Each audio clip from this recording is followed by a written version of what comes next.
Dublin là.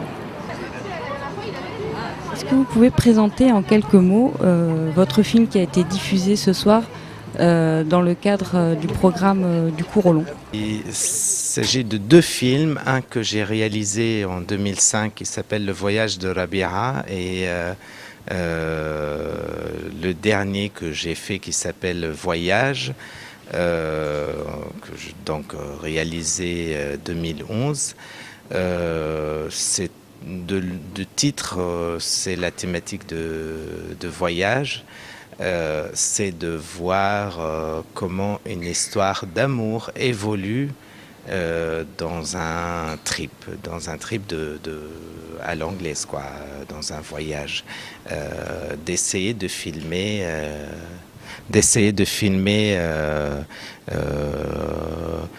le sentiment d'évolution d'une relation d'amour pendant un voyage. Que représente le voyage pour vos personnages dans le film et que représente le voyage pour vous?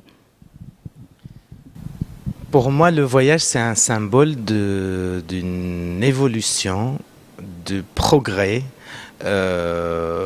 J'ai cherché dans ces films-là de faire évoluer ou progresser une histoire d'amour entre deux personnes. C'est peut-être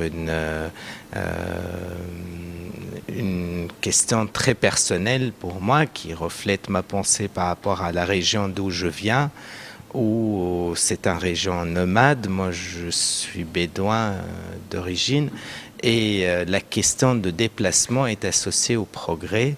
Est associé à l'évolution et en soi aussi, les nomades ils se déplacent mais ils finissent par revenir au point de départ à chaque fois. C'est une métaphore avec laquelle je joue dans le cinéma. Quelle dimension donnez-vous à la frontière particulièrement?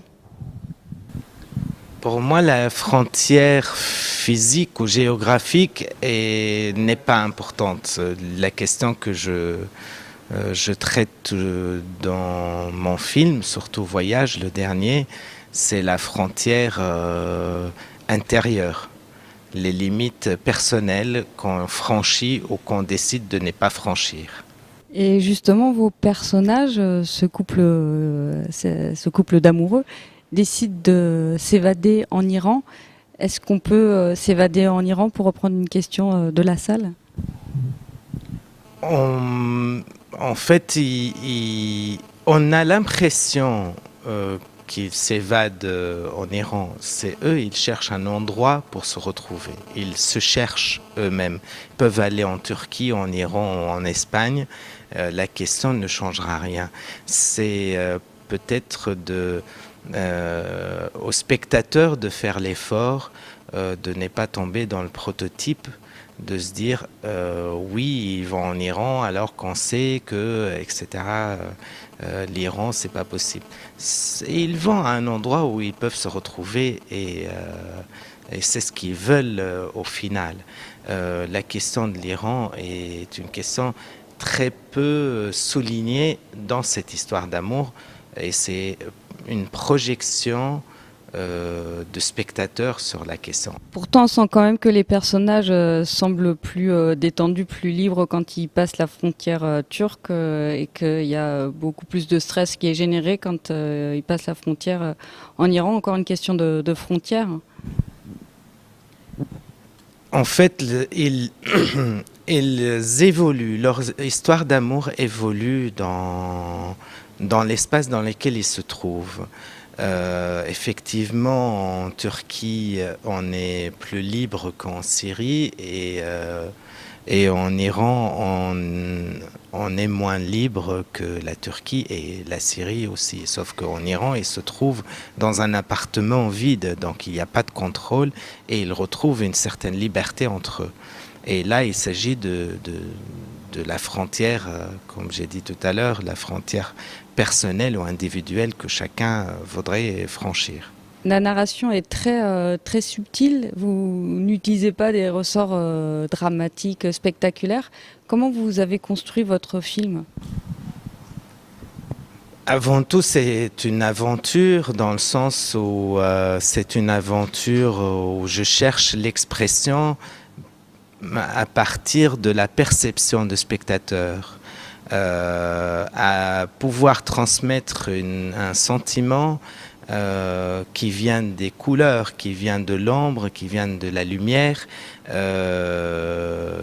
qui est un sentiment que le spectateur l'interprète dans un contexte de ces deux amoureux, d'une manière à peine perceptible en fait. L'évolution des habits de la jeune fille, de Souhair, nous donne l'impression qu'elle est plus triste que son voyage de départ. C'est la perception, c'est comment on perçoit ce sentiment de ce qu'on voit de l'image. Par rapport à la narration, c'est que je m'éloigne, je demande au spectateur de s'investir dans le film, de s'impliquer, et je m'éloigne à lui servir la narration à la petite cuillère. C'est pas que ça m'intéresse pas. Pour moi, le cinéma a le droit d'exister dans toutes ses formes et dans toutes ses couleurs.